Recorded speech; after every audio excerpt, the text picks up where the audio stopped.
ஆட்சியை முறியடிக்க அன்று நிகழ்ந்த பலியை நினைப்போம்.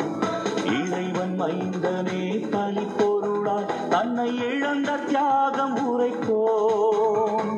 இருளின் ஆட்சியை முறியடிக்க அன்று நிகழ்ந்த பலியை நினைப்போம்.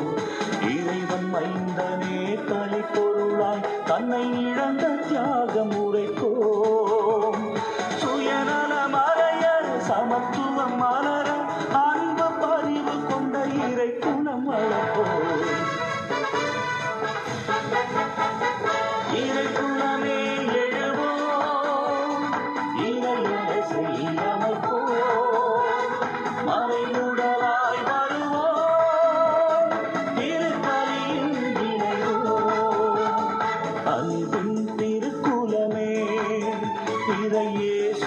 அரியணையே.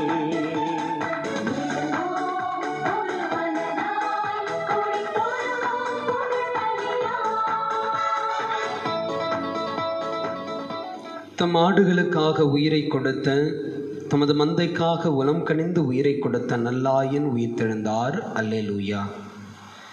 அன்புக்கினியவர்களே, தொடர்ந்து உலகம் முழுவதும் பரவி இருக்கிற கொரோனா நோய் தொற்று நீங்கவும், பாதிப்புக்குள்ளானோர் பூரண சுகமடையவும் இந்த திருப்பலியிலே நாம் ஜெபிப்போம். மேலும் இன்றைய திருப்பலியில் தன்னுடைய பிறந்த நாளை கொண்டாடுகின்ற ஆப்பிரிக்க மறைபோதக சபையினுடைய இந்திய தலைவர், நமக்கு பரிச்சயமானவர், என்னுடைய மூத்த சகோதரர் அருத்தந்தை ட்ரிங்சன் டிபோரஸ் அவர்களுக்காகவும், இன்று நம்முடைய மறை மாவட்டத்தினுடைய மேய்ப்பு பணி நிலை இயக்குனர் அருத்தந்தை லூகாஸ் ராஜ் மற்றும் நம்முடைய மறை மாவட்டத்தினுடைய இளங்குரு மடத்தினுடைய அதிபர் தந்தை அருப்பணியாளர் ஜேக்கப் அலெக்ஸ் அவர்களும் தங்களுடைய குருத்துவ திருநிலைப்பாட்டு திருநாளை கொண்டாடுகின்றார்கள். அவர்களுக்காகவும் அவர்களுடைய குருத்துவ வாழ்வுக்காகவும் உடல் உள்ள சுகத்திற்காகவும் இந்த திருப்பலியிலே ஜெபிப்போம். மேலும் செல்வம் கில்டா குடும்பத்தினர் நன்றி திருப்பலியாகவும், மகள் சுஷ்மா பிரியா இவர்களின் கருத்துக்களுக்காகவும், பேறு பிள்ளையின் கல்வி அறிவு ஞானம் ஆகியவற்றுக்காகவும் இந்த திருப்பலியிலே நம்மிடம் ஜெபிக்க கேட்டிருக்கின்றார்கள். அவர்களுக்காகவும் நாம் ஜெபிப்போம். தந்தை மகன் தூய ஆவியாரின் பெயராலே ஆமென். நம் தந்தையாகிய கடவுளிடமிருந்தும் ஆண்டவராகிய இயேசு கிறிஸ்துவிடமிருந்தும் அருளும் அமைதியும் உங்கள் அனைவரோடும் இருப்பதாக. உமான்மாவோடும் இருப்பதாக. இறையேசுவில் அன்புக்குரியவர்களே, பாஸ்கா காலத்தின் 3ஆம் வாரத்தின் திங்கட்கிழமையில் இன்று நாம் இருக்கிறோம்.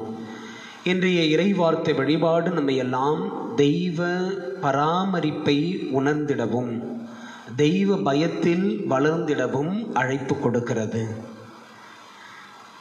12 வயதில் எருசலேம் தேவாலயத்தில் காணாமல் போகின்ற இயேசுவை குறித்த சம்பவத்தில் அன்னை மரியாளும் அவருடைய அன்பு கணவரான யோசேப்பும் இயேசுவை தேடி ஆலயத்திற்கு வந்து, நானும் தந்தையும் மிகுந்த ஆர்வத்தோடு உம்மை தேடினோமே என்று சொல்லுகின்ற பொழுது இயேசு இப்படியாய் குறிப்பிடுகின்றார்: நான் என் தந்தையின் அலுவலில் நான் ஈடுபட்டிருக்க வேண்டும் என்பது உங்களுக்கு தெரியாதா? அதன் பிறகு நாம் வாசிக்கிறோம், அவர் அவர்களோடு சென்று அவர்களுக்கு கீழ்ப்படிந்து நடந்தார். அவர் ஞானத்திலும் அறிவிலும் கடவுளுக்கும் மனிதருக்கும் உகந்தவராக வளர்ந்தார் என்று சொல்லப்படுகிறது. அன்புக்குரியவர்களே, நாம் இன்று தெய்வ பராமரிப்பிலும் தெய்வ பயத்திலும் வளர கடவுள் நமக்கு அழைப்பு தருகின்றார். இதைத்தான் இன்றைய முதல் வாசகத்தில் புனித ஸ்தோவான் எனப்படுகின்ற முடியப்பர் வழியாகவும், இன்றைய நற்செய்தியில் இயேசு நமக்கு தருகின்ற செய்தியாக நான் பார்க்கின்றேன். இந்த சிந்தனைகளோடு இந்த தெய்வீக திருப்பலிக்குள்ளே நாம் நுழைவோம். தூய மறை நிகழ்வுகளை நாம் தகுதியான முறையில் கொண்டாடிட அதற்கு தடையாக இருக்கிற நம்முடைய குற்றங்கள், குறைகள், பாவ உணர்வுகள் ஆகியவற்றை ஏற்று மனம் வருந்தி மன்னிப்பு மன்றாடுவோம்.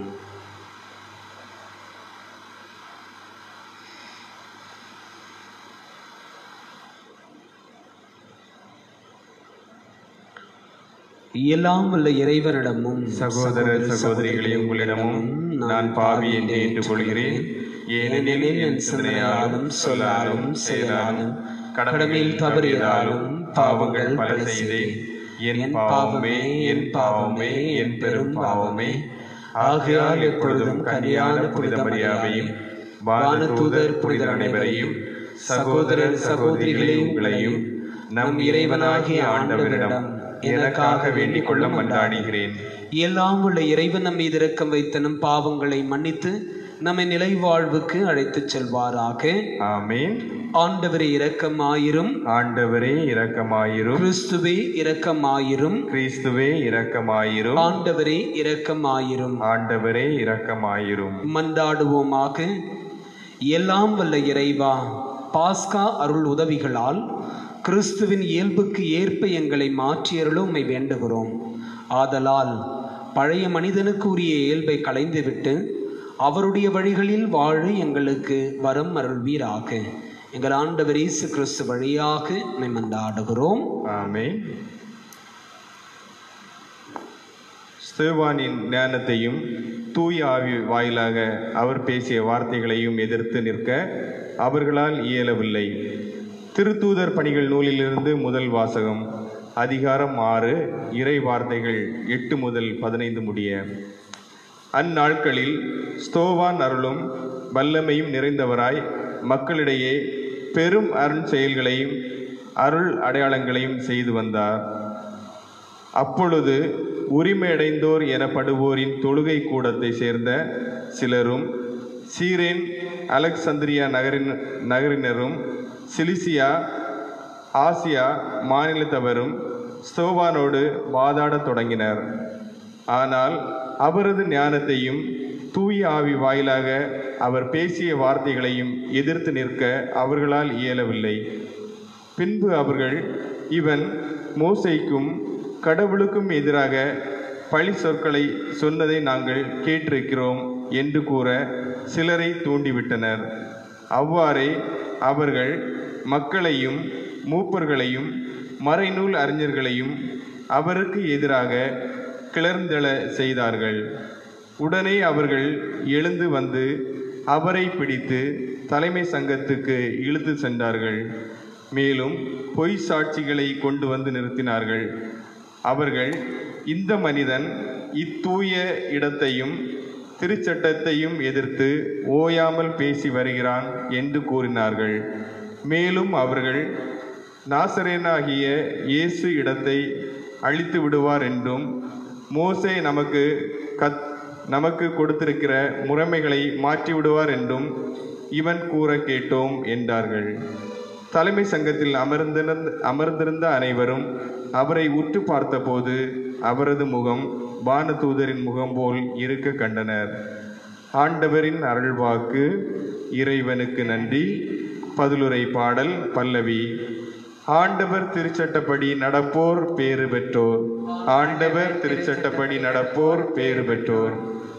தலைவர்கள் ஒன்று கூடி எனக்கு எதிராய் சூழ்ச்சி செய்தாலும் ஊழியன் உம்முடைய விதிமுறைகளை குறித்தே சிந்திக்கின்றேன். ஏனெனில் ஒழுங்குமுறைகள் எனக்கு இன்பம் தருகின்றன. அவையே எனக்கு அறிவுரையாளர். பல்லவி. ஆண்டவர் திருச்சட்டப்படி நடப்போர் பேறு பெற்றோர். என் வழிமுறைகளை உமக்கு எடுத்து சொன்னேன். நீர் என் மன்றாட்டை கேட்டருளினீர். விதிமுறைகளை எனக்கு கற்றுத்தாரும். நியமங்கள் காட்டும் வழியை என்றும் உணர்த்தி அருளும்.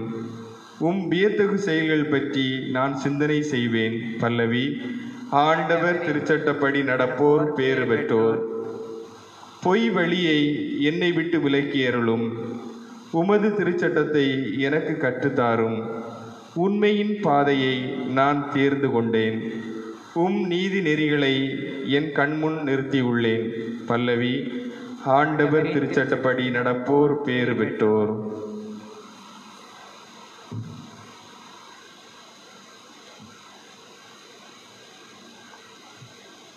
அல்லேலூயா அல்லேலூயா அல்லேலூயா அல்லேலூயா அல்லேலூயா அல்லேலூயா அல்லேலூயா அல்லேலூயா. ஆண்டவர் உங்களோடு இருப்பாராக, உம் ஆன்மாவோடும் இருப்பாராக. தூய யோவான் எழுதிய நற்செய்தியிலிருந்து வாசகம். ஆண்டவரே மாட்சி உமக்கே. புனித யோவான் எழுதிய நற்செய்தி அதிகாரம் 6 இறைவசனங்கள் 22 29 முடிய.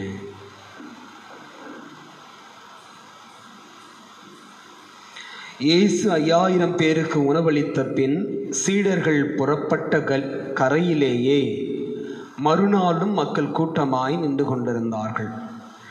முந்தின நாள் ஒரு படகை தவிர வேறு படகு எதுவும் அங்கு இல்லை என்பதையும் அதில் இயேசுவின் சீடர்கள் மட்டும் போனார்களே அன்றி இயேசு அவர்களோடு அப்படகில் ஏறவில்லை என்பதையும் அவர்கள் கண்கூடாக பார்த்திருந்தார்கள். அப்போது ஆண்டவர் கடவுளுக்கு நன்றி செலுத்தி கொடுத்த உணவை மக்கள் உண்ட இடத்திற்கு அருகில் திபேரியாவிலிருந்து படகுகள் வந்து சேர்ந்தன. இயேசுவும் அவருடைய சீடரும் அங்கு இல்லை என்பதை கண்ட மக்கள் கூட்டமாய் அப்படகுகளில் ஏறி இயேசுவை தேடி கப்பர்நாகுமுக்கு சென்றனர். அங்கு கடற்கரையில் அவர்கள் அவரை கண்டு, ரபி, எப்போது இங்கு வந்தீர் என்று கேட்டார்கள். இயேசு மறுமொழியாக, நீங்கள் அருமடையாளங்களை கண்டதால் அல்ல, மாறாக அப்பங்களை வயிறார உண்டதால் தான் என்னை தேடுகிறீர்கள் என உறுதியாக உங்களுக்கு சொல்லுகிறேன்.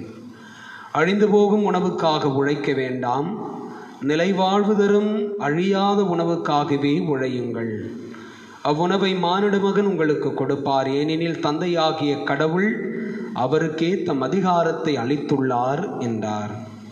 அவர்கள் அவரை நோக்கி, எங்கள் செயல்கள் கடவுளுக்கு ஏற்றவையாக இருப்பதற்கு நாங்கள் என்ன செய்ய வேண்டும் என்று கேட்டார்கள். இயேசு அவர்களை பார்த்து, கடவுள் அனுப்பியவரை நம்புவதே கடவுளுக்கு ஏற்ற செயல் என்றார். இது ஆண்டவரின் அருள்வாக்கு. கிறிஸ்துவே உமக்கு புகழ்.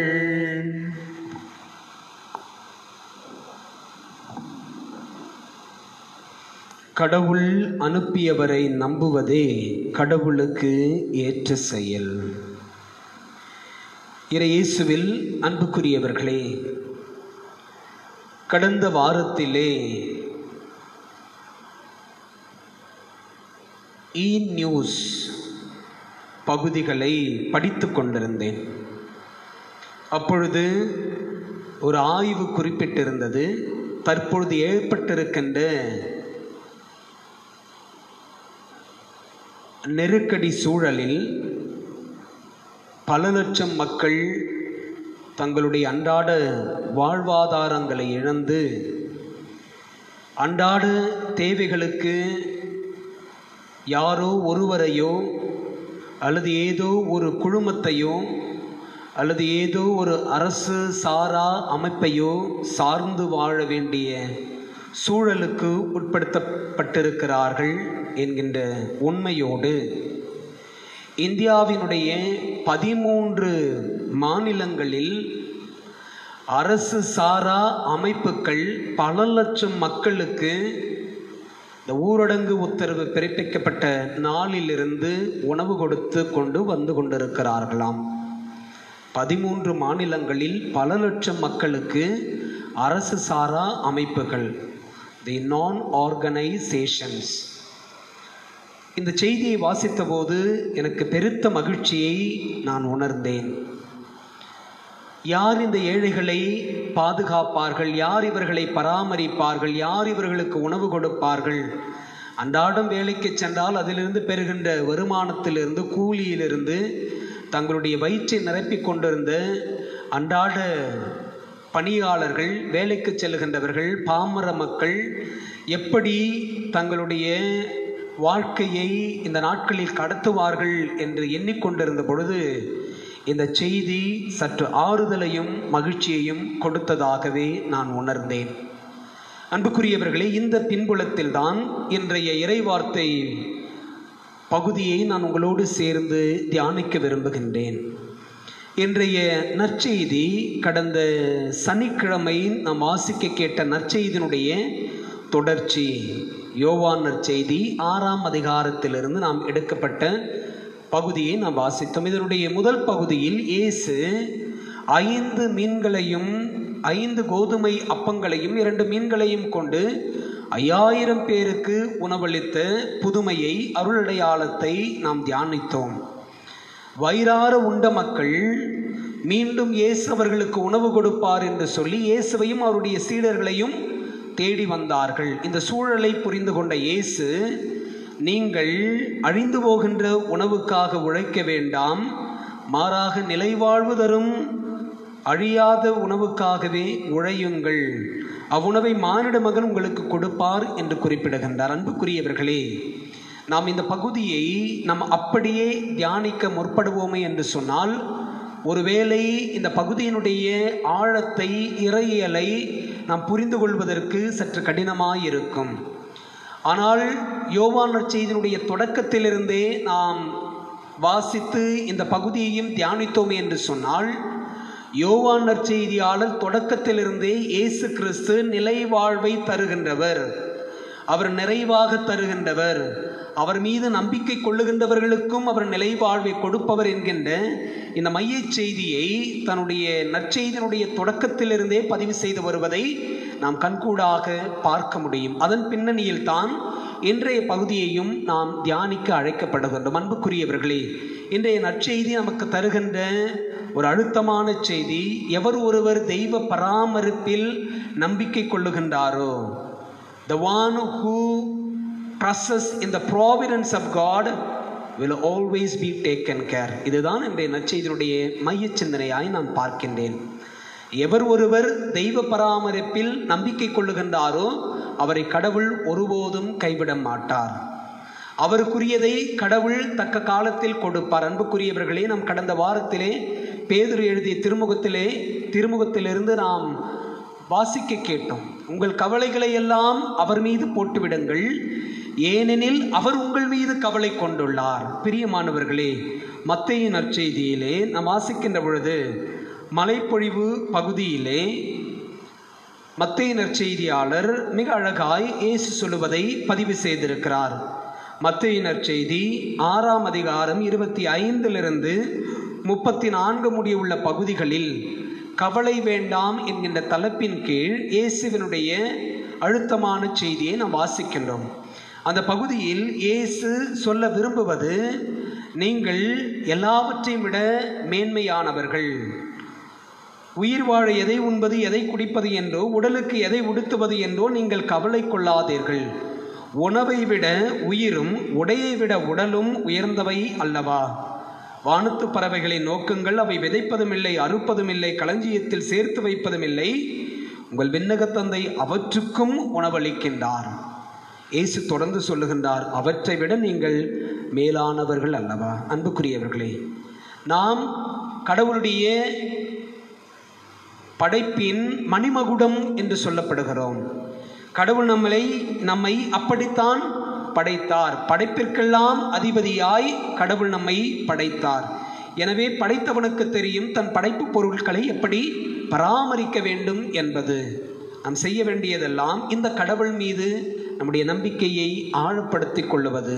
என் அன்புக்குரியவர்களே, எவர் ஒருவர் தெய்வ பராமரிப்பில் நம்பிக்கை கொள்ளுகின்றாரோ அவர் நிலை வாழ்வுக்கு உரியவராய் மாறுகிறார் என்பதை இன்றைய முதல் வாசகம் மிக அழுத்தமாய் தருவதாகவே நான் பார்க்கின்றேன். இன்றைய முதல் வாசகம் திருத்தூதர்கள் பணி புத்தகத்திலிருந்து நாம் வாசிக்க கேட்ட பகுதியில் ஸ்தோவான் எனப்படுகின்ற திருச்சபையினுடைய முதல் வேத சாட்சி என்று சொல்லப்படுகின்ற முடியப்பறை குறித்த பகுதியை அல்லது செய்தியை நாம் வாசிக்க கேட்டோம். திருத்தூதர்கள் பணி புத்தகத்தில் நாம் வாசிக்க கேட்ட இந்த பகுதியில் ஸ்தோவான் தூய ஆவியின் வல்லமை நிறைந்தவராய் மக்களிடையே பெரும் அருஞ்செயல்களையும் அரும் அடையாளங்களையும் செய்து வந்தார் என்று குறிப்பிடப்படுகிறது. அதற்கு முந்தைய பகுதியை நீங்கள் வாசிப்பீர்கள் என்று சொன்னால், திருத்தூதர்கள் பணி புத்தகம் 6ஆம் அதிகாரம் திருத்தூதர்கள் நியமிக்கப்பட்டார்கள் என்று சொல்லி நாம் வாசிக்கின்றோம். இப்படி முதலில் அப்போஸ்தலர்களால் நியமிக்கப்பட்ட திருத்தூதர்களில் ஒருவர் புனித ஸ்தோவான் என்று சொல்லப்படுகின்றது. இந்த ஸ்தோவான் நம்பிக்கையும் தூயாவியும் நிறைந்தவராய் இருந்தார். தூயாவியால் நிரப்பப்பட்டவராய் அருஞ்செயல்களையும் அருமடையாளங்களையும் அவர் செய்தார். இயேசுவை குறித்த செய்தியை சென்ற இடமெல்லாம் பரப்பினார். கேள்விப்பட்டவர்கள் இயேசுவின் மீது நம்பிக்கை கொண்டார்கள். எனவே நம்பிக்கையாளர்களுடைய எண்ணிக்கை அதிகரித்து வருவதை கண்ட தலைமை சங்கத்தார், தலைமை குருக்கள், யூதர்களுடைய தலைமை பொறுப்பில் இருந்தவர்கள் இதை ஜீரணித்துக் கொள்ள முடியவில்லை. தொடக்கத்தில் எப்படி அப்போஸ்தலர்களுக்கு நெருக்கடியை கொடுத்தார்களோ, எப்படி அப்போஸ்தலர்களை அவர்கள் நைய புடைத்தார்களோ, அப்படித்தான் ஆதி திருச்சபையினுடைய தொடக்க கால நம்பிக்கையாளர்களுக்கும் அவர்கள் வதைகளை கொடுத்தார்கள். எனவே ஸ்தோவானுடைய அருமடையாளங்களையும் அருள் செயல்களையும் ஜீரணித்துக் கொள்ள முடியாத குழுவினர் அவரை இழுத்துச் சென்று அவருக்கு எதிராக பொய் சான்று பகர்கின்றார்கள். அவருக்கு எதிராக பொய் சாட்சிகளை உருவாக்குகின்றார்கள். அன்புக்குரியவர்கள், ஸ்தோவானுடைய இந்த பகுதியை அல்லது அடுத்து வருகின்ற பகுதிகளை அப்படியே நீங்கள் இயேசுனுடைய கடைசி கால வாழ்க்கையோடு ஒப்பிட்டு பாருங்கள், அப்படியே இருக்கும்.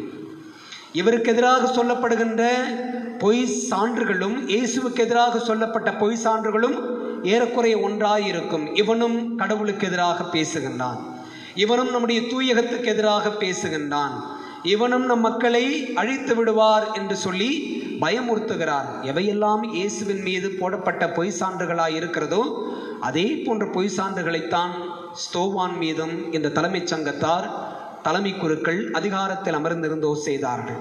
ஆனால் நிலைவாழ்வு உண்டு என்பதை, தெய்வ பராமரிப்பு உண்டு என்பதை முற்றிலும் உணர்ந்திருந்த ஸ்தோவான் அவர்களுக்கு அடிபணியாதவராய் கடவுளுக்கு மட்டுமே அஞ்சுகின்ற மனிதராய் இருந்தார். அன்புக்குரியவர்களே, வார்த்தை இங்கு சொல்லப்படுகிறது, தூய ஆவி வாயிலாக அவர் பேசிய வார்த்தைகளையும் எதிர்த்து நிற்க அவர்களால் இயலவில்லை. எவர் ஒருவர் தூய ஆவியால் ஆட்கொள்ளப்படுகிறாரோ அவர் வல்லமையோடு செயல்படுவார். கடந்த வாரங்களில் நாம் தியானித்தோம் அன்புக்குரியவர்களே. கடந்த சனிக்கிழமை கூட கமாலியேல் என்கின்ற திருச்சட்ட அறிஞர் சொல்லுகின்ற பொழுது யோவானுக்கும் பேதுருவுக்கும் எதிராக நீங்கள் எழுப்புகின்ற இந்த குற்றச்சாட்டு பொருத்தமற்றது. இந்த அப்போஸ்தலர்கள் கடவுளால் அபிஷேகம் செய்யப்பட்டவர்கள், ஆவியால் ஆட்கொள்ளப்பட்டவர்கள், அவர்களை நாம் எதிர்த்து நிற்க முடியாது என்பதை அவருடைய வார்த்தையில் அவர் சொல்லுகின்ற பொழுது மிக அழகாகவே கடந்த வாரத்தில் அவர் சொல்லியதை நாம் வாசிக்க கேட்டோம். திருத்தூதர்கள் பணி புத்தகம் 5ஆம் அதிகாரம் 38, 39 பகுதிகளிலே நாம் வாசித்தோம். முன்பு ஒரு காலத்தில் தெயுதா என்பவன் இருந்தான், தன்னோடு 400 பேரை சேர்த்து கொண்டான். ஆனால் அவன் இறந்த பிறகு அவனுடைய சீடர்கள் எல்லாம் ஓடி போனார்கள், எங்கிருக்கிறார்கள் என்று தெரியவில்லை என்று குறிப்பிட்டதையும், அதன் பிறகு கலிலேயனான யூதா என்பவன் தோன்றினான், அவனும் கிளர்ச்சி செய்தான். அதன் பிறகு அவனோடு இருந்தவர்கள் எங்கு போனார்கள் என்று தெரியவில்லை. ஆனால் இந்த மனிதர்களை பார்க்கின்ற பொழுது இது இவர்களுடைய செயலாக தெரியவில்லை. எனவே நீங்கள் இவர்களுக்கு எதிராக நீங்கள் கிளர்ந்தெழுத வேண்டாம். அப்படி நீங்கள் செய்வீர்கள் என்று சொன்னால் வார்த்தை சொல்லுகிறது, கடவுளில் இவர்களுடைய திட்டமும் செயலும் கடவுளை சார்ந்தவை என்றால் நீங்கள் அவற்றை ஒழிக்க முடியாது, நீங்கள் கடவுளோடு போரிடுபவர்களாகவும் ஆவீர்கள் என்று சங்கத்தாருக்கு அவர் கூறியதை இன்றைய நாளில் நாம் நினைவு கூர்ந்து அதை ஸ்தோவானோடு ஒப்பிட்டு பார்க்க வேண்டும். ஸ்தோவான் தூய ஆவியின் வாயிலாக அவர் கடவுளுடைய வார்த்தையை வல்லமையோடு எடுத்துரைத்தார். எனவே எவர் ஒருவராலும் அவரை எதிர்த்து நிற்கவில்லை. அன்புக்குரியவர்களை, தெய்வ பராமரிப்பில் நம்பிக்கை கொண்டவராய் புனித ஸ்தோவான் செயல்பட்டார். எனவே நாமும் தெய்வ பராமரிப்பில் நம்பிக்கை கொண்டவர்களாய் கடவுள் நமக்கானதை கொடுப்பார் என்கின்ற நம்பிக்கையில் இயேசுவை நாம் தெய்வ பயத்தோடு அணுகிட அருள் வேண்டி இந்த திருப்பலியிலே தொடர்ந்து ஜெபிப்போம்.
வாழ்ந்திடும்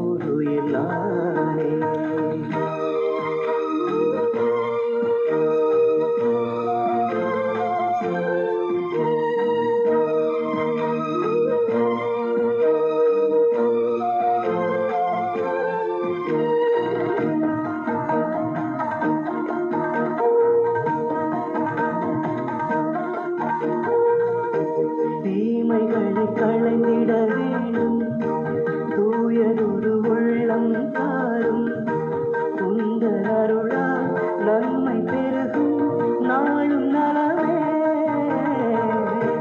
தீமைகளை களைந்திட வேண்டும் தூயதொரு உள்ளம் தாரும்.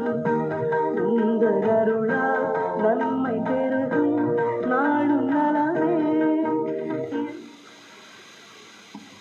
சகோதரர் சகோதரிகளே, என்னுடையதும் உங்களுடையதுமான இந்த தெய்வீக திருப்பலி எல்லாம் உள்ள தந்தை ஆகிய இறைவனுக்கு ஏற்றதாகும்படி ஜெபியுங்கள். ஆண்டவர் தமது பெயரின் புகழ்ச்சிக்காகவும் ஆட்சிக்காகவும் நமது நன்மைக்காகவும் புனித திரு அவை அனைத்தின் நலனுக்காகவும் உமது கையிலிருந்து இப்பலியை ஏற்றுக்கொள்வாராக. ஆண்டவரே, இப்பலியின் காணிக்கைகளோடு எங்கள் வேண்டல்களை உண்மையின் நோக்கி எழுவனவாக. இவ்வாறு நாங்கள் உமது மேன்மையால் தூய்மையாக்கப்பட்டு உமது பேரிரக்கத்தின் அருளடையாளங்களை பெற்றுக்கொள்ள தகுதி பெறுவோமாக. எங்கள் ஆண்டவர் இயேசு கிறிஸ்து வழியாக மன்றாடுகிறோம்.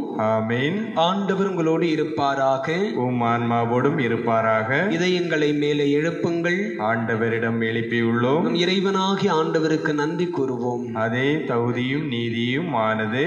ஆண்டவரே, எக்காலத்திலும் உம்மை புகழ்ந்துரைப்பதும் எல்லாவற்றுக்கும் மேலாக எங்கள் பாஸ்காவாகிய கிறிஸ்து உயிர்த்த இக்காலத்தில் உம்மை இன்னும் மிகுதியாக வாழ்த்தி போற்றுவது மெய்யாகவே தகுதியும் நீதியுமாகும், எங்கள் கடமையும் மீட்புக்கு உரிய செயலுமாகும். ஏனெனில் பழையன அழிக்கப்பட்டு வீழ்ச்சியுற்ற படைப்பு அனைத்தும் புதுப்பிக்க பெறுகின்றன. எங்கள் வாழ்வும் கிறிஸ்துவில் சீரமைக்கப்பட்டு நிறைவு பெறுகின்றன. ஆகவே பாஸ்கா மகிழ்ச்சி பொங்க அனைத்துலகின் மாந்தர் அனைவரும் மக்களிக்கின்றனர். அவ்வாறே ஆற்றல் மிக்கோரும் அதிகாரம் கொண்ட தூதர்களும் மதுமாட்சியை புகழ்ந்து பாடி முடிவின்றி சொல்லுவதாவது: தூயவர் தூயவர் தூயவர், வான்படைகளின் கடவுளாம் ஆண்டவர். விண்ணகமும் மண்ணகமும் உமது மாட்சியால் நிறைந்துள்ளன. உன்னதங்களிலே ஓசானா. ஆண்டவர் பெயரால் வருகிறவர் ஆசி பெற்றவர். உன்னதங்களிலே ஓசானா. ஆண்டவரே, நீர் மெய்யாகவே தூயவர், தூய்மை அனைத்திற்கும் ஊற்று. ஆகவே உம்முடைய ஆவியை பொழிந்த இக்காணிக்கைகளை தூய்மைப்படுத்த உம்மை வேண்டுகிறோம். இவ்வாறு எங்கள் ஆண்டவர் இயேசு கிறிஸ்துவின் உடலும் இரத்தமுமாக எங்களுக்கு இவை மாறுவனவாகுக.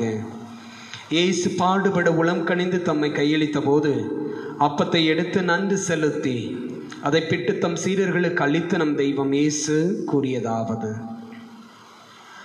அனைவரும் இதிலிருந்து பெற்று உண்ணுங்கள், ஏனெனில் இது உங்களுக்காக கையளிக்கப்படும் என் உடல்.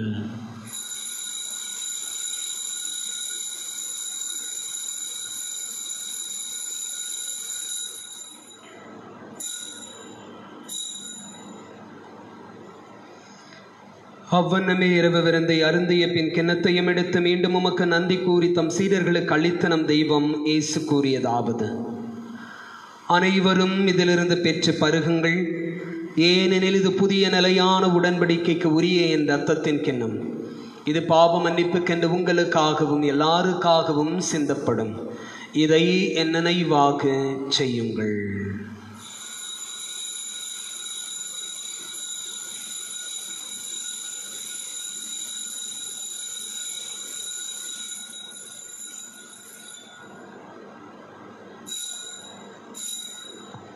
நம்பிக்கையின் மறைபொருள்: கிறிஸ்து மரித்தார், கிறிஸ்து உயிர்த்தார், கிறிஸ்து மீண்டும் வருவார். கிறிஸ்து மரித்தார், கிறிஸ்து உயிர்த்தார், கிறிஸ்து மீண்டும் வருவார். ஆகவே ஆண்டவரே, நாங்கள் கிறிஸ்துவின் இறப்பினையும் உயிர்ப்பினையும் நினைவு கூர்ந்து வாழ்வு தரும் அப்பத்தையும் மீட்பளிக்கும் கிண்ணத்தையும் உமக்கு ஒப்புக் கொடுக்கிறோம். உம் திருமணன்று உமக்கு ஊழியம் புரிய தகுந்தவர்களை எங்களை ஏற்றுக்கொண்டீர். எனவே உமக்கு நன்றி செலுத்துகிறோம். மேலும் கிறிஸ்துவின் உடலிலும் இரத்தத்திலும் பங்கு கொள்ளும் எங்களை தூய ஆவியார் ஒன்று சேர்க்க வேண்டுமென உம்மை தாழ்மையுடன் மன்றாடுகிறோம். ஆண்டவரே, உலகெங்கும் பரவி இருக்கும் அது திரு அவையின் நினைவு கூர்ந்தருளும் எங்கள் திருத்தந்தை பிரான்சிஸ், எங்கள் அன்பு ஆயர் நீதிநாதன், எல்லா திருநிலையினர் ஆகிய அனைவரோடும் உமது திரு அவை அன்பில் நிறைவு பெறச் செய்தருளும். மேலும் உயிர்த்தெழும் எதிர்நோக்குடன் துயில் கொள்ளும் எங்கள் சகோதரர் சகோதரிகளையும் இறந்தோர் அனைவரையும் இரக்கத்துடன் நினைவு கூர்ந்து உமது திருமுக ஒளியினுள் ஏற்றருளும். எங்கள் எல்லார் மீதும் இரக்கமாயிரும். கடவுளின் கன்னித்தாயான புனித மரியா, அவருடைய அன்பு கணவரான புனித யோசேப்பு, புனித திருத்தூதர்கள், இவ்வுலகிலும் உகந்தவராயிருந்தோர் ஆகிய புனிதர் அனைவருடனும் நாங்கள் நிலைவாழ்வில் பங்கு கொள்ளும் தகுதி பெற்று உம் திருமகன் இயேசு கிறிஸ்து வழியாக உம்மை புகழ்ந்தேத்தும் வரமருள மன்றாடுகிறோம்.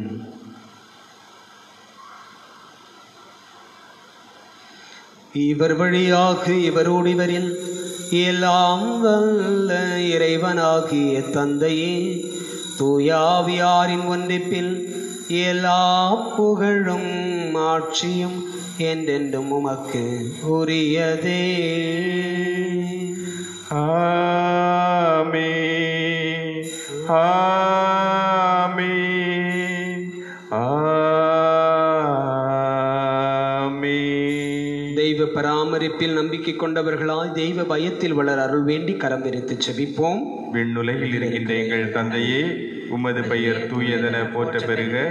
உமது ஆட்சி வருக. உமது திருவுளம் விண்ணுலகில் நிறைவேறுவது போல மண்ணுலகிலும் நிறைவேறுக. எங்கள் அன்றாட உணவை இன்று எங்களுக்கு தாரும். எங்களுக்கு எதிராக குற்றம் செய்வோரை நாங்கள் மன்னிப்பது போல எங்கள் குற்றங்களை மன்னியும். எங்களை சோதனைக்கு உட்படுத்தாதையும், தீமையிலிருந்து எங்களை விடுவித்தருளும். ஆண்டவரை தீமை அனைத்திலுமிருந்தும் எங்களை விடுவித்து எங்கள் வாழ்நாளில் அமைதியை கனிவுடன் அருளுமை மன்றாடுகிறோம். உமது இரக்கத்தின் உதவியால் நாங்கள் பாவத்திலிருந்து எப்போதும் விடுதலை பெற்று யாதொரு கலக்கமுமின்றி நலமாயிருப்போமாக. நாங்கள் எதிர்நோக்கி இருக்கும் பேரின்பத்திற்காகவும் எமைப்பராக இயேசு கிறிஸ்துவின் வருகைக்காகவும் காத்திருக்கின்றோம். ஏனெனில் ஆட்சியும் வல்லமையும் மாட்சியும் என்றென்றும் உமதே. ஆண்டவர் இயேசு கிறிஸ்துவை அமைதி உங்களுக்கு விட்டு செல்கிறேன், என் அமைதியை உங்களுக்கு அளிக்கிறேன் என்றும் திருத்தூதர்களுக்கு மொழிந்தீர். எங்கள் பாவங்களை பாராமல் உமது திரு அவையின் நம்பிக்கையை கண்ணோக்கி உமது திருவுளத்திற்கு ஏற்பதற்கு அமைதியும் ஒற்றுமையும் அளித்தருள்வீராக. என்றென்றும் வாழ்ந்து ஆட்சி செய்கின்றவர் நீரே. ஆமென். ஆண்டவருடைய அமைதி உங்களோடு என்றும் இருப்பதாக, உம் ஆன்மாவோடும் இருப்பதாக. ஒருவருக்கொருவர் ஆண்டவர் தருகின்ற அமைதியை பகிர்ந்து கொள்வோம். உலகின் பாவங்களை போக்கும் இறைவனின் செம்மறியே, எங்கள் மேல் இரக்கமாயிரும். உலகின் பாவங்களை போக்கும் இறைவனின் செம்மறியே, எங்கள் மேல் இரக்கமாயிரும். உலகின் பாவங்களை போக்கும் இறைவனின் செம்மறியே, எங்களுக்கு அமைதியை அளித்தருளும்.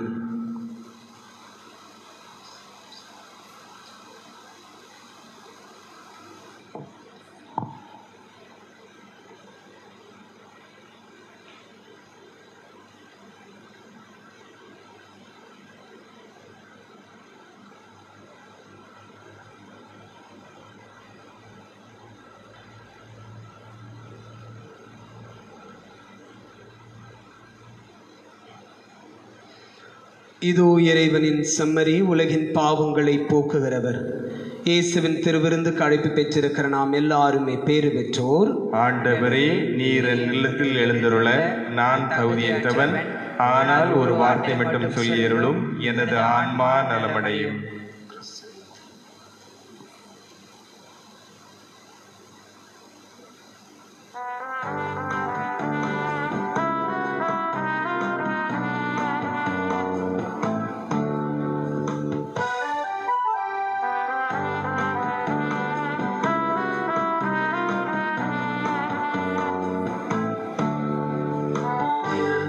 வாருங்கள், நம் இறைவன் தரும் விருந்துக்கு வாருங்கள்.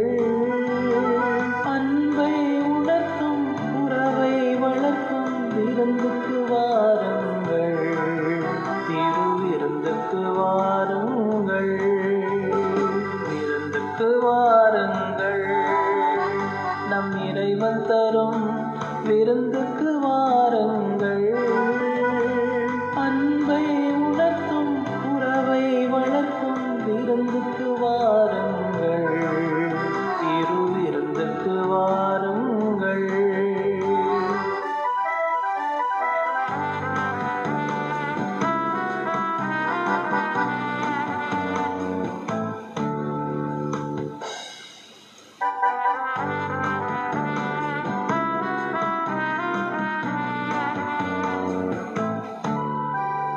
மண்ணோரை நல் மனதோராய் மாற்றும் விருந்துக்கு வாருங்கள். விண்ணோரை வாழ்வில் எந்நாளும் ஏற்கும்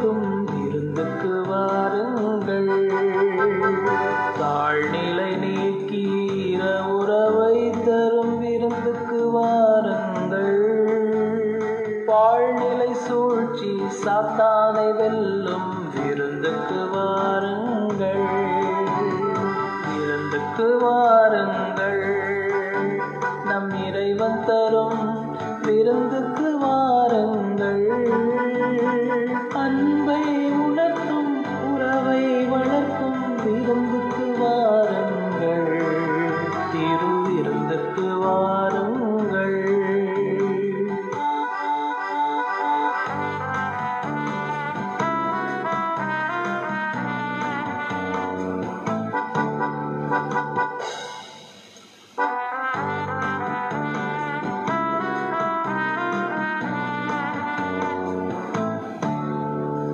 ஒற்றுமை உணர்வை நம்மிலே வளர்க்கும் விருந்துக்கு வாருங்கள்.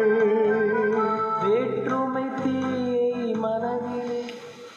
அமைதியை உங்களுக்கு விட்டுச் செல்லுகிறேன், என் அமைதியையே உங்களுக்கு அளிக்கிறேன் என்று உம் சீடர்களுக்கு மொழிந்தீர். நான் உங்களுக்கு தரும் அமைதி உலகம் தரும் அமைதி போன்றது அல்ல என்கிறார் ஆண்டவர். அல்லேலூயா. யோவான் நற்செய்தி 14ஆம் அதிகாரம் 27வது இறைவசனம். நன்றியோடு மன்றாடுவோமாக. என்றுமுள்ள எல்லாம் உள்ள இறைவா, கிறிஸ்துவின் உயிர்ப்பினால் நிலைவாழ்வுக்கு எங்களை புதுப்பித்தீர். பாஸ்கா அருளடையாளத்தின் கனிகளை எங்களில் பெருகச் செய்து எங்கள் உள்ளங்களில் மீட்பளிக்கும் உணவின் ஆற்றலை பொழிந்தருள்வீராக. எங்கள் ஆண்டவர் இயேசு கிறிஸ்து வழியாக மன்றாடுகிறோம். ஆமென். ஆண்டவர் உங்களோடு இருப்பாராக, உம் ஆன்மாவோடும் இருப்பாராக. எல்லாம் வல்ல இறைவன் தந்தை, மகன், தூய ஆவியார் உங்களை ஆசீர்வதிப்பாராக. ஆமென். சென்று வாருங்கள். வாழ்க்கை பள்ளி தொடரட்டும். இறைவனுக்கு நன்றி. முழந்தால் படியிடுவோம். திருத்தந்தை பிரான்சிஸ் அவர்களோடு இணைந்து கொரோனா நோய் தொற்றிலிருந்து உலகம் விடுபட மன்றாடுவோம். ஓ அன்னை மரியே, நீர் எப்போதும் எங்கள் வாழ்க்கை பாதையில் மீட்பு மற்றும் நம்பிக்கையின் அடையாளமாக ஒளிர்கிறீர். சிலுவை அடியில் என்று இயேசுவின் பாடுகளில் பங்கெடுத்து உமது நம்பிக்கையில் உறுதியாக இருந்த நோயாளிகளின் ஆரோக்கியமே, எங்களை உம்மிடம் ஒப்படைக்கிறோம். அன்பு தாயே, அனைத்துலக மக்களின் மீட்புக்கு துணை நிற்கும் நீர் எங்களுக்கு என்ன தேவை என்பதை அறிந்துள்ளீர். அதை நீர் எங்களுக்கு பெற்று தருவீர் என்பதில் நாங்கள் உறுதியாக உள்ளோம். ஆகவே கலிலேயாவின் கானாவில் நடந்தது போல இந்த சோதனை காலத்திற்கு பின் மகிழ்ச்சிக்கும் கொண்டாட்டத்திற்கும் நாங்கள் மீண்டும் திரும்புவோமாக.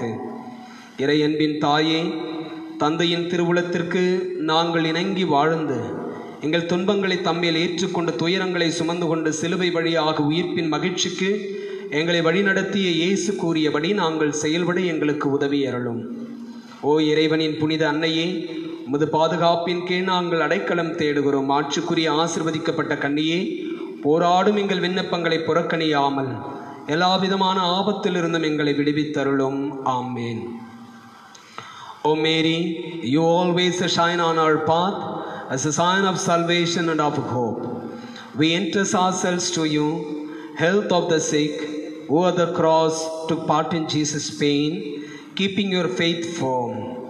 O dear Mother, you know what we need, and we are sure you will provide it to us, so that as in Cana of Galilee, we may return to joy and to feasting after this time of trial. Help us, Mother of divine love, to conform to the will of the Father and to do as we are told by Jesus, who has taken upon himself our sufferings and carried our sorrows, to lead us through the cross to the joy of the resurrection. Under your protection we seek refuge, Holy Mother of God.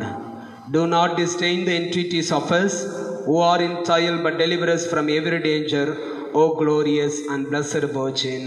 Amen.